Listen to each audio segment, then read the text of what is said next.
We upload daily crazy HOA stories. Subscribe now and drop a comment to tell us what you think. The man had a gun pointed at my wife's face, hands trembling, eyes bulging with self-importance, right there in our front yard, and all because she jogged past the HOA clubhouse without identification. Before we dive in, comment which country you're watching from. Let's see how far this story travels. What he didn't know, and what I would have paid money to see dawn on his face, was that the woman he just tried to threaten with a knockoff Glock was an active Delta Force operative who had returned from a classified mission 2 days ago. She hadn't even unpacked her field gear yet, and now she was standing in front of a wannabe security guard, holding a pistol sideways like he'd learned it from a bad action movie. I knew she could have disarmed him with a pine cone and a zip tie, but for once, she actually gave the guy a chance to surrender. He didn't take it. That's where things got real fast. We had moved into this neighborhood for peace. My wife, who once diffused explosives during a thunderstorm, wanted quiet mornings, garden work, maybe chickens in the backyard. I just wanted fiber internet and a finished basement for my cybersecurity projects. What we got instead was an HOA that ran the streets like a discount military operation. They called themselves the Home Safety Division, HSD for short. 4 matte black golf carts parked outside the clubhouse, each one with block letters stenciled on the side. Some even had blue lights tied to the roof. They looked like SWAT units if SWAT had cup holders and garden gnome decals. At first, I thought it was some neighborhood prank. Then I realized they were dead serious. The president, Karen Brewster, introduced herself on day 1 with laminated badges and 3 clipboards. She had a permanent smile that screamed, "I've never been challenged in my life." She gave us a booklet of rules, ridiculous things like, grass may not exceed 2.75 inches and residents must not appear intimidating during recreational activity. When I asked her what that meant, she grinned and said, "You'll know it when you see it." That's when I knew we were in trouble. But my wife just smiled politely and thanked her like she hadn't just returned from extracting hostages overseas. She's good at that, blending in, keeping calm. Day 8 shattered that calm. My wife went out for her usual jog while I made coffee and logged into work. 10 minutes later, I got a motion alert from our security cameras. At first, I thought it was a delivery truck, but when I checked the feed, 2 HSD golf carts had parked diagonally across our street, and my wife was standing there perfectly still, hands slightly raised. In front of her, a man, maybe 50, gut spilling out of a tactical vest, pointing a pistol at chest level and shouting about restricted jogging zones. That was the moment I realized we weren't dealing with neighbors enforcing lawn rules. We were dealing with armed cosplayers who thought they were above the law, and my wife wasn't about to let that slide. The man with the pistol kept barking orders, trying to sound like he'd seen one too many police dramas. "Hands higher, you're trespassing in a restricted jogging zone." His voice cracked halfway through, betraying just how little control he really had. My wife Claire didn't even flinch. She tilted her head the way she does when she's bored during briefings, then spoke calmly. "Sir, under Florida Statute 790.10, brandishing a firearm in a threatening manner is a felony. You should think very carefully about your next move." The HOA tough guy blinked. Clearly, no one had ever spoken back to him with authority before. "Don't you quote laws to me?" he stammered. "This is HOA jurisdiction." Claire actually laughed. "The HOA doesn't outrank the U.S. Constitution," she said, voice flat, steady. "You've pointed an unregistered weapon at a civilian on private property. That's attempted assault with a deadly weapon." If you're enjoying this HOA story so far, like and subscribe because the story is only going to get better. 2 other men in knockoff tactical vests flanked him, each holding batons like they'd bought them at a flea market. They shifted nervously, unsure whether to back him up or step out of the mess. That's when I stepped out of the front door, the coffee mug still in my hand.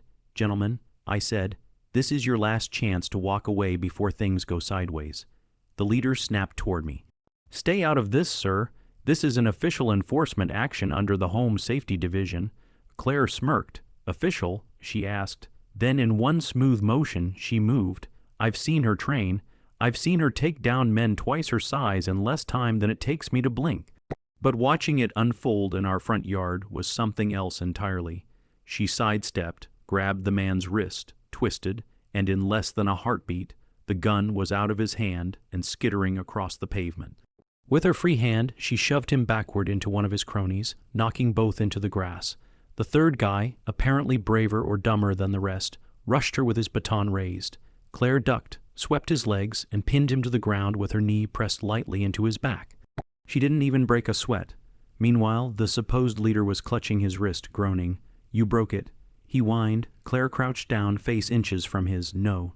She said softly, "If I'd broken it, you wouldn't be holding it right now. That was a warning." Neighbors had already started gathering at their windows and porches, phones out, recording every second. One woman gasped, covering her mouth. Another whispered, "Is that Karen's crew?"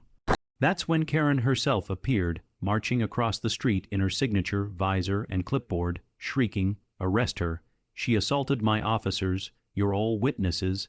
Claire stood, brushing dust off her hands, and looked Karen dead in the eye. "Your officers?" She said, "Lady, they're about to be defendants." And that's when the real cops showed up. The timing couldn't have been better. Just as Karen shrieked about her officers, the wail of sirens cut through the air. 2 sheriff's cruisers rolled up, lights flashing, scattering the crowd of gawking neighbors. Deputies stepped out with hands on their belts, their eyes immediately locking onto the pathetic scene in my front yard. 3 grown men in mismatched tactical gear sprawled across the grass, one whining about his wrist, another face down in the dirt under my wife's knee. "Drop weapons," one deputy barked. "They already did," I said, pointing to the pistol lying 10 feet away. Claire stood and stepped back calmly, her Delta training on full display. Karen ran forward, flapping her clipboard like it was a badge. "Officers, arrest that woman immediately. She's out of control. She attacked my hired security." The deputy closest to her frowned. "Hired security, ma'am, these men are impersonating law enforcement." He looked over at the 3 groaning wannabes. "You realize that under 18 U.S.C., impersonating a federal officer is a felony, right?" One of the men started babbling instantly. "It wasn't my idea. Karen paid us. She said it was legal." That shut Karen up real quick. The deputies cuffed all 3, reading off charges as they went: brandishing a firearm, impersonating an officer, attempted assault, conspiracy, and trespassing. Karen tried to slink away, but another deputy caught her by the arm. "Not so fast. You'll be coming with us too. Or did you think orchestrating a fake armed raid was going to slide under the radar?" Karen's face turned blotchy red. "This is harassment. I'm the HOA president. I demand you release me." The deputy just shook his head. "Lady, you're under arrest for solicitation to commit assault, conspiracy, and aiding and abetting impersonation of an officer." The crowd gasped. A few neighbors even cheered. I crossed my arms, finally letting myself grin. "You should have stuck to writing passive, aggressive letters, Karen." Claire retrieved the coffee mug I'd set on the porch railing and handed it back to me like nothing had happened. "Told you it wouldn't take long," she said. Watching Karen get shoved into the back of a squad car was satisfying, but the aftermath was even better. The HOA board called an emergency meeting, and within a week Karen was permanently removed as president. With pending felony charges, fines, and half the neighborhood suing her for endangering the community, she was finished. The men she hired didn't fare much better. They were denied bail, facing years behind bars, and as for the HOA, their reputation was in shambles. No one wanted to touch leadership with a 10-foot pole. Neighbors started coming by to thank us, shaking Claire's hand with awe in their eyes. Some had known she'd served, but none realized she was still active Delta Force. I leaned back on the porch that evening, watching the sun dip low. "So," I said, "think they'll try this again?" Claire sipped her tea and smirked.